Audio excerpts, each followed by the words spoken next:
Hello, and welcome to Let's Talk Spoop. I'm your host, Don, and today we're going to talk about Winnie-the-Pooh, Blood and Honey 2, just in time for Neverland Nightmare to come out. And this just showed up on Peacock, so it was great timing. I'm very excited to talk about it.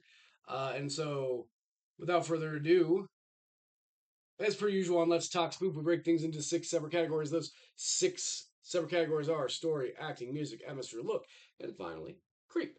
So, without further ado, let's go ahead and jump into Winnie the Pooh, Blood and Honey 2. God, that rhymed a lot. Story.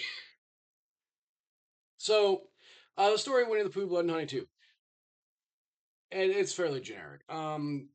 Now we have more creatures from the Hundred Acre Woods that are actually attacking the city instead of just hanging out in the woods. Because after the events of the first movie, some people think that Christopher Robin just killed a bunch of people, but other people are out in the woods trying to hunt down these monsters and kill them. So they're just like, you know what? We're going to get you first. That's about it. So, story, nothing super spectacular. 2.5 out of 5. Not bad. Acting. So the acting in this movie is pretty par for the course. There's no horrible acting. There's some good. I really enjoyed Lewis Center as Tigger, and he was creepy. It was exactly how he described him during the interview. If you haven't seen the interview, check it out. Brian, if you want to link it, that would be fantastic. And then Owl. I was surprised how much I loved Owl in this. But overall, the acting is pretty average, so I gave it a 3. It's not, there's no standout performances per se, but it's definitely good. Music. So the music in Winnie the Pooh, Blood and Honey 2, nothing special. It's same old, same old. 2.5 out of 5 for music. Atmosphere. So, having enjoyed the first one, I was hooked into this pretty fast. The killings are brutal. I'm going to talk about some of a bit more on the look in a minute, but the killings are brutal. Um, and the plot is not bad, and it had a good dark tone to it. So I was hooked pretty fast. So I gave it 3.5 for atmosphere. Look.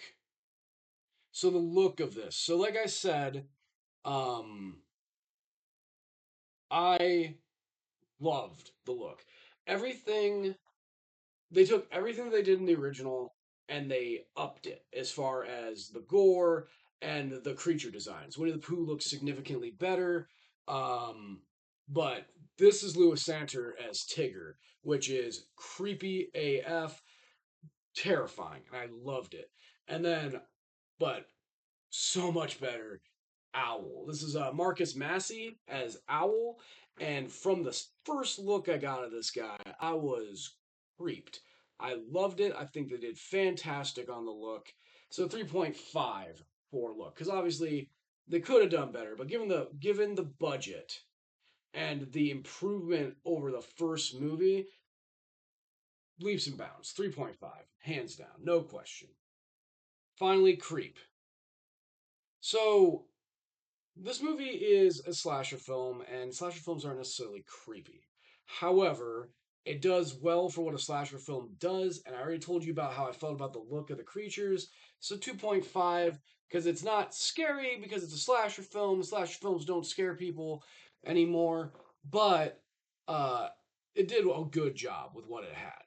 So we tally up those scores. We divide by 6. We get a 2.9, just under a 3, which is phenomenal for a low budget film like this with such a silly premise. I thoroughly enjoyed it. Let me know what you thought in the comments down below. Are you excited to see Nightmare Neverland? Because I am. I got to figure out if I can go see it in theaters or not. I'm really hoping I can, though. And yeah, think about liking, subscribing, all that jazz. And yeah. Okay, thanks. Bye.